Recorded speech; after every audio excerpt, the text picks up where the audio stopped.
subordinates and sharing of ideas.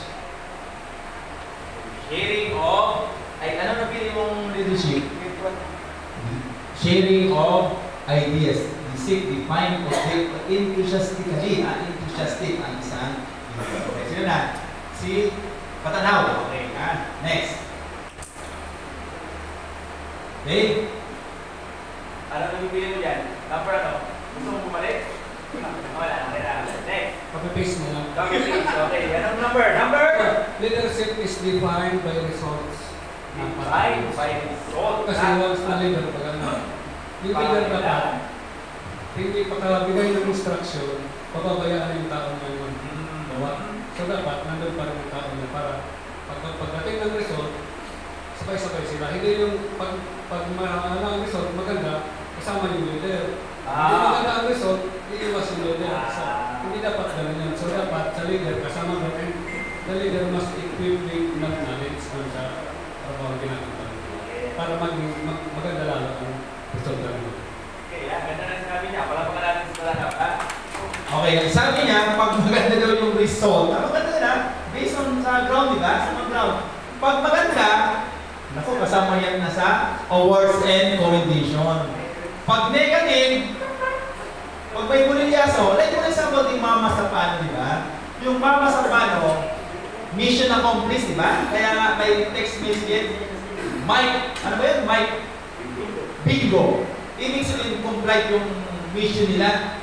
Yung kay Marwan, Mike Bingo, complete. Kung hindi na engage yung reconnaissance unit nila, walang patay, nako. Siyempre, ang daming pogi doon, di ba? Ang daming pogi. Kaya lang, mayroong na apektuhan, di ba? No? Isa sa mga taga-kababayan ni 7-6, di ba? So, si Captain Tria.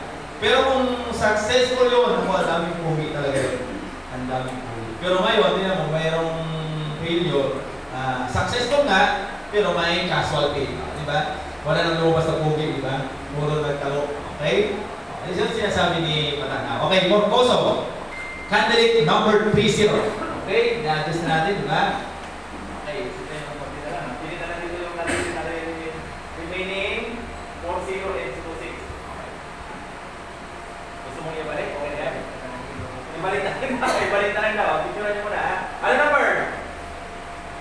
Ano number ba yun? 20. Leadership? Ano? Simplify by result. By result. Okay, ha? Siguro, para sa school, ito mga science station. So, okay na yan. Para na mag-practice natin yung pag-express. Ito yan ang isang purpose natin na bakit isa-isa tayo na bibili.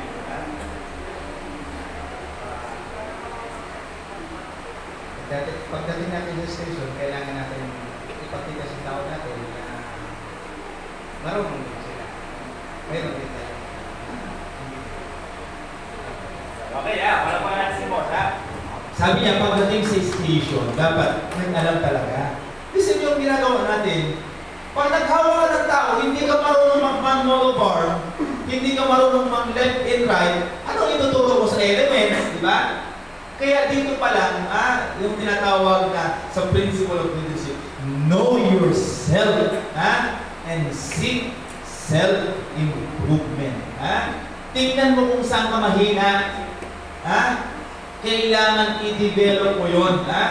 Mahina ka sa ganitong aspeto, i-develop mo, you learn. Dapat i-acquire mo yung mga new techniques, knowledge, doon sa kahinaan ng iyong sarili. Okay? Next slide. Sino yun? Si candidate number 26.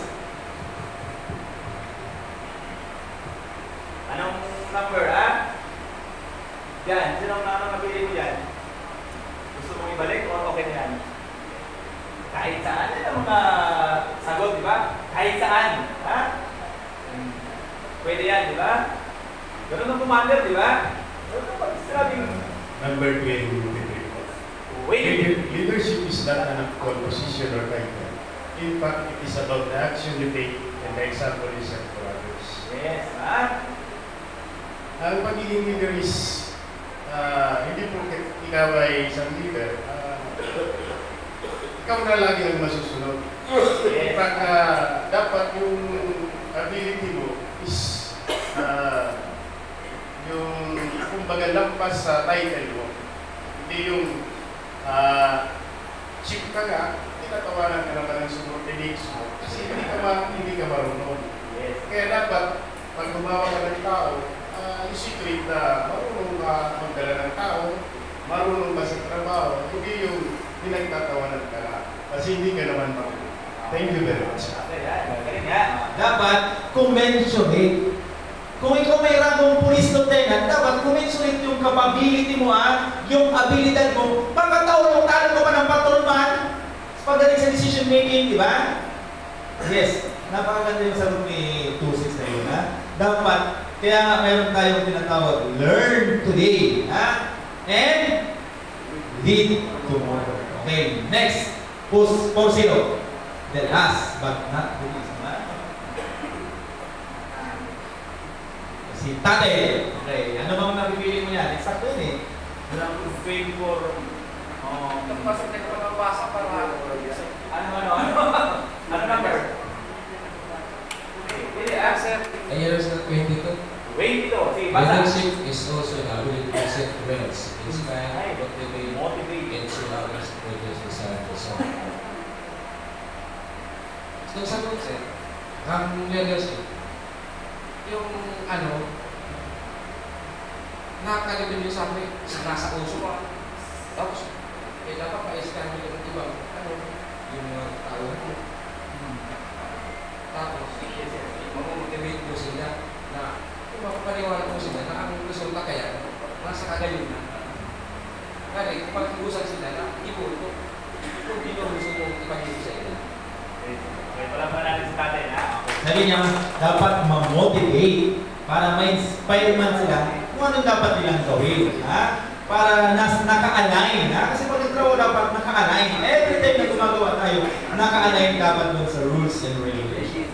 Okay, lahat na lang magsalita. Okay, that is your own personal leadership philosophy or principle. Okay, after this topic, pag hindi pa dumating si RTD mamaya, ang maghapon natin, you make your own personal leadership philosophy. Ilalagay nyo sa isang papel, itatarpulin natin. By next week, magkakaroon tayo ng presentation. Ano ba itong leadership philosophy? I-discuss mo sa panel. Magkakaroon tayo ng panel para sa ating presentation. Okay, nakita ko, lahat may idea, lahat na-develop yung pag-express, kasi maraming magaling, hindi niya ma-express, hindi niya ma-express yung galing niya, sa ganitong aspeto. Okay?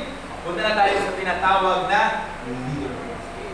Sabi niya, konti na lang ito kasi nakapag-discuss na tayo. Okay, when we speak leadership, from the word the one who goes first. Sabi natin kanina, siya ang dapat laging nauuna. Laging hindi yung tinatawag ni Lieutenant Roy Pinson na move, I will follow you. Then, pag nandyan yung kalaban, retreat, follow me. Hindi ganon. Dahil ang sabi na pag ikaw ay leader, ikaw ang commander, the one who goes first by example. Ayan ang nakalagay yan, by example. But you have deep-rooted commitment, goal, person in the position of responsibility. Kayo, kinukonsider ba kayong leader? Yes or yes? Yes. Kasi mga mesco na kayo, mga chief clerk na kayo, yung GLC nga consider ng leader, junior leader, ng ating mga patrolman, ng corporal, Ganun sige, isipin pasok. Okay? So na. Next, yung tinatawag na leadership. Ito na yung napakagandang definition ng leadership. Leadership, sinabi niyo lahat, di ba? Ano yung influence, direction, may willingness, obedience, may confidence, Pag ikaw leader, wala kang confidence, wala kang tinatawag na courage, Sabi nga, nothing is too hard if you have the courage to try, Pag mayroon tayong ganon, self-determination, yung magiging leader mo, hindi ka takot tama yung sabi niya, mag-volunteer ka eh. Pag ginasay ka platong leader ni Ate Miles, pag patago-tago ka, ay hindi na marunong. Pero kung mayroon kang willingness, confidence, pwede ka na mag-volunteer. Sir, ako sa magpapatong leader. Ha? Okay? Respect. Sinabi natin yung obedience, dapat hindi yung compliance yung tinatawag na willingness. Loyal cooperation to accomplish your task or your mission. That is the leadership definition. Dahil nandun sa mga pinag-aralan o diniscuss nyo. Okay? Ay, meron na yung concrete leadership definition. Okay, meron tayong leadership essential part. Ito yung pinaka-importante sa isang commander. Dapat may command ka. Ha?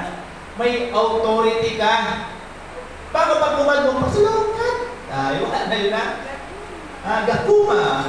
Medyo nag-develop yan. Pag salita mo pa lang, walang impact na tinatawag, di ba? Sino nagsabi ng gano'n? Dapat gawin na pagtayo mo pa lang, sabi mo lang, susunod na eh. May impact, ha? Yung impact na tinatawag ay makikita sa isang leader, sa isang commander. Authority. Pag may command, automatic may legitimate power ka, may otoridad ka. Then, of course, papasok yung management.